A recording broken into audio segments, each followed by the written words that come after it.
Guys, this is Navneet मान। आज हम डिस्कस करने वाले हैं इंटेंसिव फार्मिंग के बारे में। जैसे कि हम जानते हैं कि जनसंख्या वृद्धि के साथ साथ में खाद्यान्न का डिमांड, उसका मांग भी कहीं अधिक बढ़ा है। परंतु खाद्यान्न उत्पादन के लिए जो हमारे पास कृषि क्षेत्र है या कृषि जोत है वो निश्चित है, जिसको हम नहीं बढ़ा सकते। परंतु उसी क्षेत्र का अधिक से अधिक उपयोग कर उसमें होने वाले उपज को हम बढ़ा सकते हैं, जिसके लिए हमारे पास एक कह सकते हैं एक सिस्टम, एक तरीका जिसका हम उपयोग करके उपज बढ़ा सकते हैं, वो है इंटेंसिव फार्मिंग। इंटेंसिव फार्मिंग का मतलब है कि सघन फसलें या सघन कृषि, जिसमें हम एक खेत में या एक ही क्षेत्र में अधिक से अधिक फसल लें। जैसे कि हम एक वर्ष में एक फसल लेते हैं तो एक वर्ष में एक फसल ना लेके दो फसल लें, 2 बार फसल लें, या फिर एक बार में एक ही फसल लेते हैं तो उसको एक बार में एक ही फसल ना लेके मिश्रित फसल के रूप में 2 या 3 फसल को एक साथ लें। इस प्रकार की खेती को कहते हैं इंटेंसिव या सघन खेती। गाइस, सघन खेती के अंतर्गत आते हैं बहुफसली खेती, बहुफसली कृषि, बहुफसली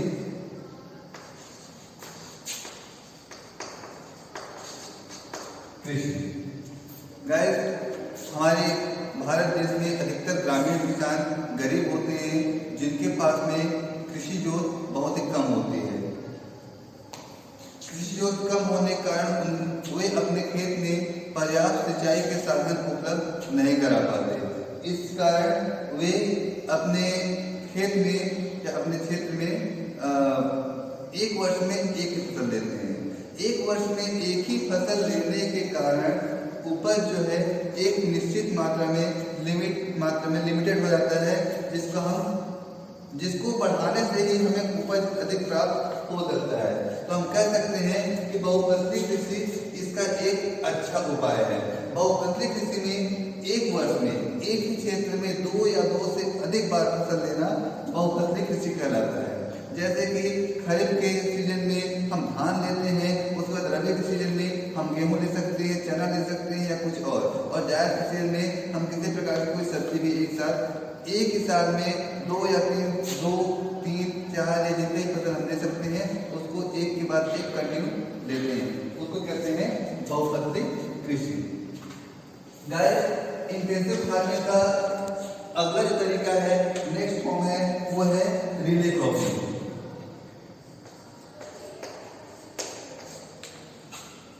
रिले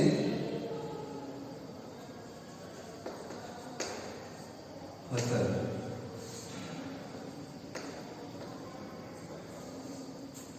या फिर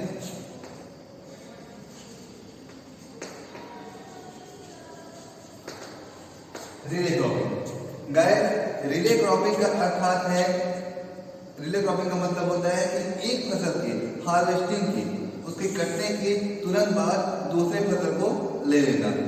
हम इस कंडीशन में अपने फील्ड को, अपने फार्म को रेस्टिंग का समय नहीं देते हैं। पहले फसल की कटाई के तुरंत बाद ही हम दूसरे फसल की बुआई कर देते हैं। इसी को हम रिले क्रॉपिंग के नाम से जानते हैं। जो अगला तरीका है सघन फसल का, वो है केले क्रॉपिंग या फिर ओवरलैपिंग क्रॉपिंग।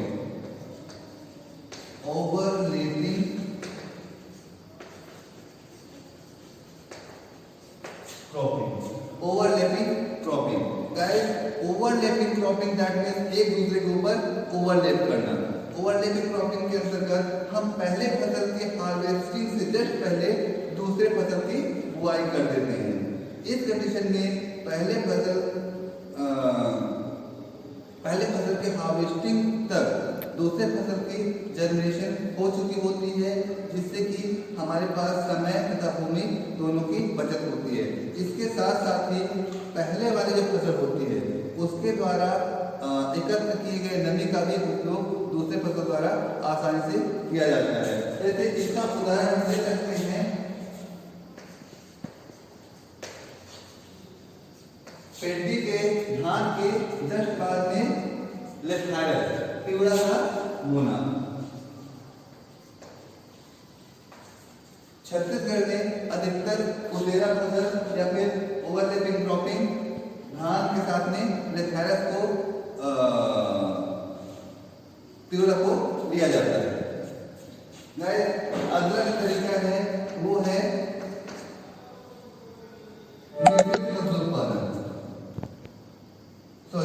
अगला जो है वो है अंतर फसली कृषि।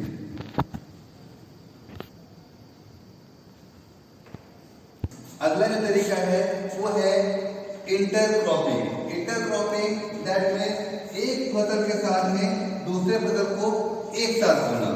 इंटरक्रॉपिंग में हम एक फसल के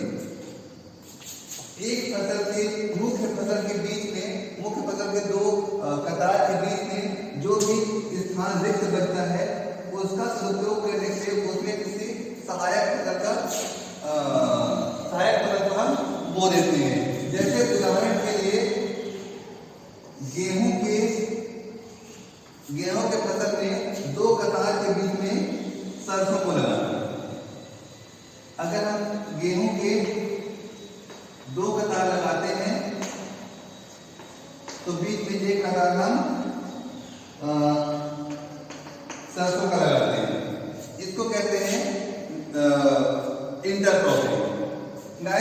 इसी तरह से आलू के साथ में भी सरसों को लगाया जा सकता है तथा गेहूं के साथ में चने को इंटरक्रॉपिंग के रूप में लगाया जा सकता है। इसमें अगला जो मेथड है वो है मिक्स्ड क्रॉपिंग।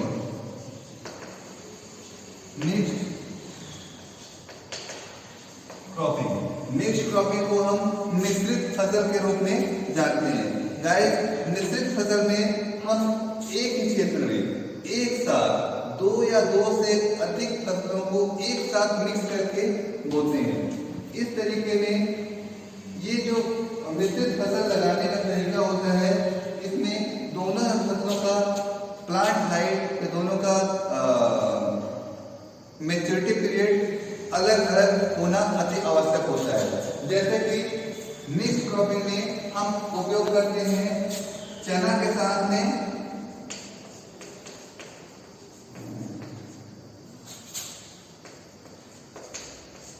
सरसों।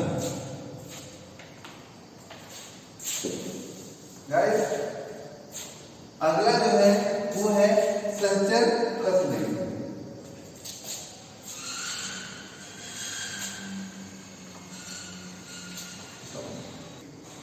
नेक्स्ट है सहचर फसलें। सहचर फसलों में हम एक साथ मुख्य फसल के बीच में सहायक फसल को लगाते हैं जो कि एक दूसरे के लिए सहयोगी सिद्ध होते हैं। दैट मीन्स एक फसल जो सहायक फसल होता है मुख्य फसल का सहायक होता है। जैसे उदाहरण के लिए गेहूं की 5 कतार सरसों की 2 पंक्तियां के बीच गेहूं की 5 कतार, सरसों के बीच में गेहूं लगाना। इसमें सरसों में लगने वाला जो डायमंड डैगमोथ है वो गेहूं की वजह से माइग्रेट नहीं कर पाते, जो कि डायमंड डैगमोथ प्यूटेरा जो होता है ये सरसों का मुख्य पेस्ट है, मुख्य कीट है, परंतु इसका होस्ट गेहूं नहीं है। इस कारण ये एक कतार से दूसरे कतार में माइग्रेट नहीं कर पाते। तो इस तरह की फसलें सहचर फसलें कहलाती है। गाइस अगला जो मेथड है वो है रक्षक फसलें।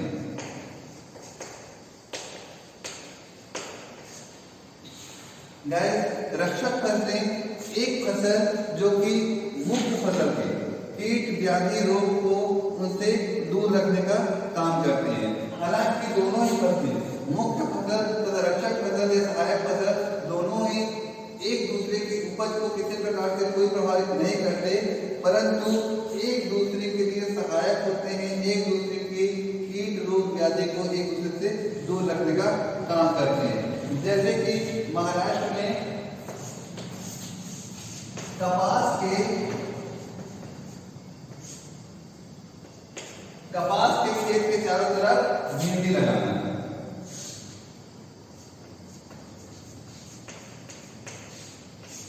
कपास के खेत के चारों तरफ भिंडी लगाना।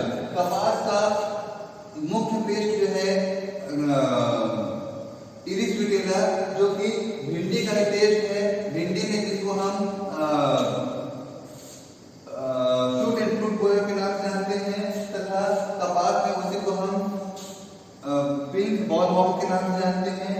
गाइस, कपास में लगने वाला ये कीट भिंडी की ओर आकर्षित होकर वो उसके चारों तरफ आ जाते हैं और कपास का फसल हमारे सुरक्षित बच जाता है। इस प्रकार की फसल को गाइस कहते हैं मिश्रित इस प्रकार की फसल कहते हैं रक्षक फसलें। गाइस, आज के इस टॉपिक रिलेटेड अगर कोई डाउट हो तो आप कमेंट बॉक्स में कमेंट कर सकते हैं।